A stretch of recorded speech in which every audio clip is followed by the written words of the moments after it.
This is Jonathan Agger, here for Pro Boxing Fans. It's the morning after the night before, and the new Commonwealth champion, Billam-Smith. How's that sound? Yeah, it sounds good, mate. Sounds very good. I'm a bit tired because I stayed up for the Wilder fight, but the win is, you know, that feeling's still strong. So yeah, it feels good. Talk about your fight with Craig Glover. 3 knockdowns, I think it was. Just talk to me. Was he harder than you expected? No, I knew Craig's a very good fighter, and I knew I had to get up for this fight and be at my best. So that's what we did. You know, I was very nervous going in because I respect Craig as a fighter, and even more so as a man, but as a fighter as well. I knew he could punch hard. I thought he was actually going to come out swinging and go for me a bit, so I was just wary of that and switched on very early on. He didn't really come out absolutely going for me, trying to knock me out, but I was wary he might be doing that. So yeah, so I just got behind my jab, had a decent first round. Second round was a bit closer, got hit with a few shots, but I still felt comfortable and in control. A few people said I might have lost the round, but if I lost it, it was because I was in control, I wasn't overwhelmed or anything. And then the third round I started landing some good shots and I could hear him breathing heavy on the inside. So after that I knew I'd eventually be able to get to him. Just had to keep establishing my jab and kept the jab going. I didn't just keep looking for big shots, and it was my jab, what Shane had been working on all camp, a certain type of jab, the way I was throwing it and stuff that was getting through his guard, and it wasn't obviously the shot that hurt him originally, but it was setting everything up. So yeah, it came off my jab. So pleased with my performance and obviously buzzing with the win. You said you were nervous going in. Was that partly due to the pressure, the fact that you lost your last fight, you wanted this belt so badly? Yeah, but also because of who Craig is. He's a very good fighter. When Shane rang me, I was very excited about it. I knew I could beat him because of the spar, and I've seen him fight before. But I knew he can fight and I knew he can punch. So I was wary. You know, it's boxing at the end of the day. I'm never one to be deluded. So I'm wary that one punch can change a fight. So I had to stay switched on in there. And before the fight, that's why I was nervous. But yeah, because it would have been a long way back, because Craig has obviously had defeats on his record. I believe the first one wasn't actually a defeat because I've seen the fight, and the other fight was obviously just a lapse in concentration. I think it was just a tick-over fight. It was supposed to be just a tick-over fight. He probably took his eye off the ball, which happens so often in this game at every level. So I was paying Craig a lot of respect, and that's, I think, what brought out the performance in me last night. Craig looked sort of a bit distressed after the fight. I know you texted him this morning. Just hoping he's all right, really. Yeah, I saw Craig. I wish it had been someone else in there, because Craig's a nice lad, but obviously we've got a job to do. But I really got a lot of time for Craig. I think when he got stopped, I messaged him after that and said that you'll be back from this, and because when we sparred, we spoke after, and we got on well.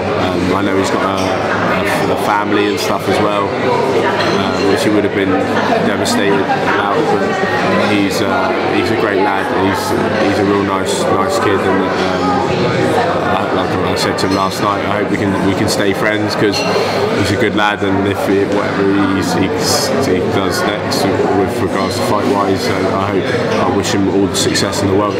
Talk to me about that celebration at the end. Crazy, wasn't it? It was a lot of relief, but like I said, the pressure beforehand and stuff, it was a lot of relief with Christmas coming up, and we're getting married next year, and if I hadn't have come through that fight, it would have been what's next, and there would have been a lot of building fights back on non-televised shows and stuff like that. So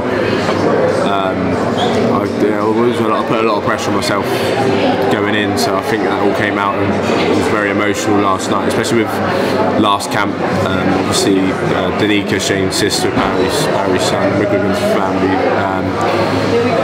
she was ill throughout the camp and then passed away 3 days after. So it was a very tough time during that camp and has been since for that family. So there's a lot of things that have gone on. We've been moving around, we've moved gyms. There's a lot of things that have gone on. It's been hard to settle and stuff. So many variables that caused that emotion last night. But I'm just so happy we got the win. What's next? Pretty early to say, but you said you want to go back to Bournemouth, defend your title. Is that the actual path?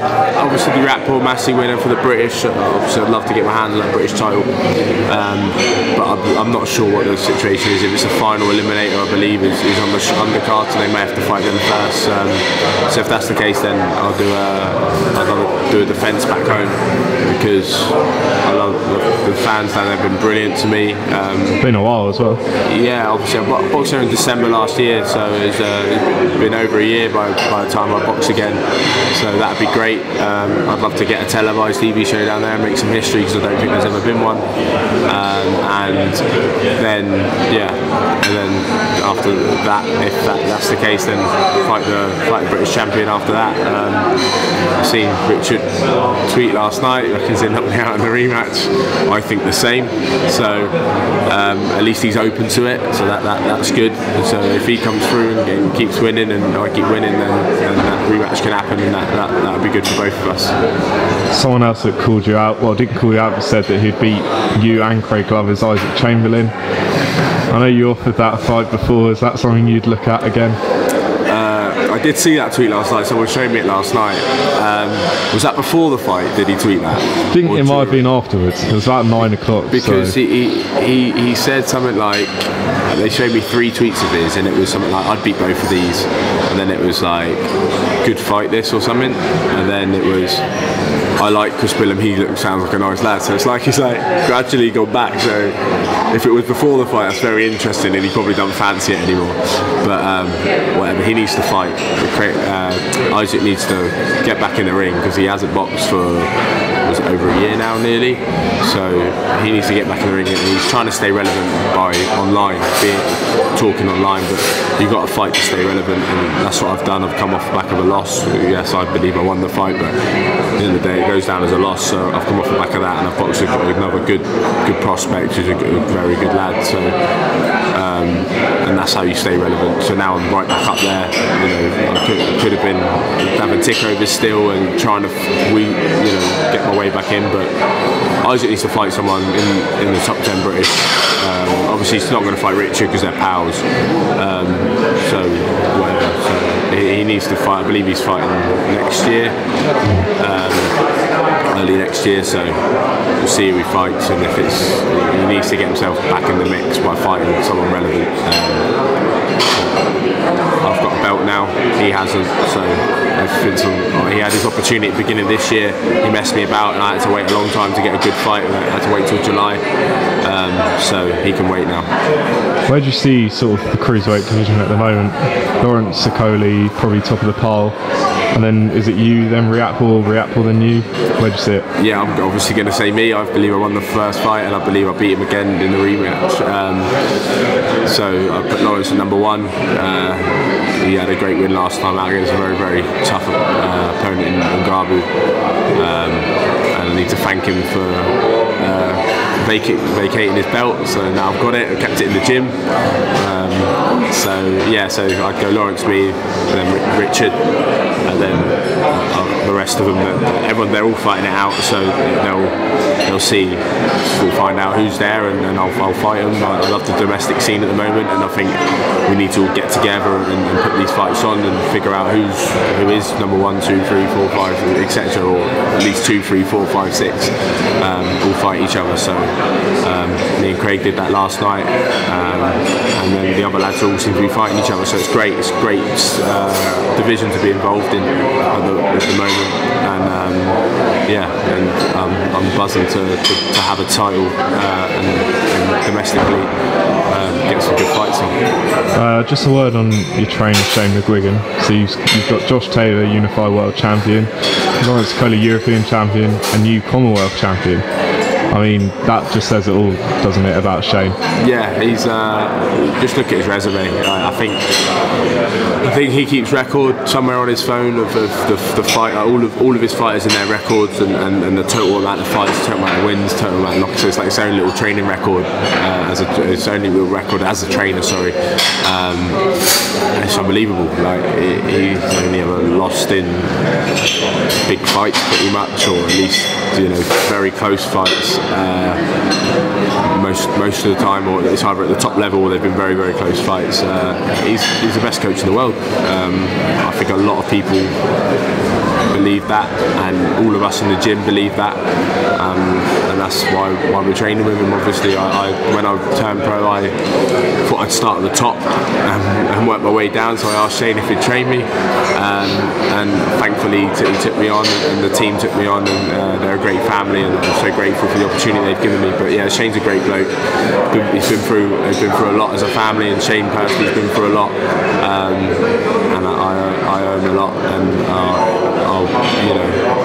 I probably always will. It's hard to repay for his time and his effort. So yeah, he's a great bloke and a very good mate of mine. Just want to get a word on the main event last night. Did you catch it, Smith Ryder, and what are your thoughts on the scorecards? Well, I caught the last 6 rounds, and I actually gave John Ryder 5 of the last 6 from what I was watching. So a lot of people said at that point it was even, maybe had Ryder up 1 or whatever. So it was only a round in it either way. So at the halfway stage, so in that case, then if what everyone else was saying was true, then I believe Ryder was hard done by last night. Yeah, it's too common now, isn't it? If that was the case, I don't want to say it was an actual robbery because I didn't see half the fight. So it's hard for me to make a bold statement on it, but if a lot of people have been saying robbery, and we've seen a lot of them recently, and it's a shame that those hometown decisions that even exist once the belt's on the line. For me, once the first bell goes, the belts are on the line, they're vacant, and there's no champion or challenger. That's how I've always looked at it. So yeah, but if that's the case, like I said, if it was a robbery, it's a shame, because John Ryder's worked his way up and he looked strong from what I saw last night. He was a much better force at super middleweight than he proved last night. Callum was definitely off the ball, and I imagine he admitted that after. He wasn't himself. He wasn't the one we saw against George or even other fighters, but he does blow a bit hot and cold. So yeah, I'm sure they won't want a rematch, but they'll just want to move on to the big Anfield fight.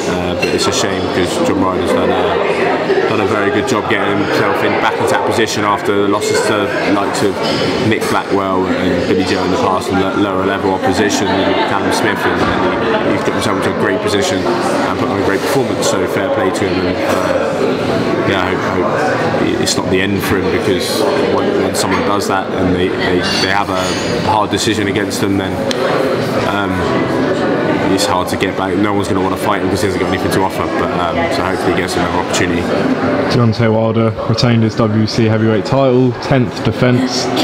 What do you make of the knockout? I'll be honest, I didn't stay up and watch it, but you did. I believe he was losing quite a bit of the fight, so yeah, just shows how big a puncher he is. Yeah, I don't.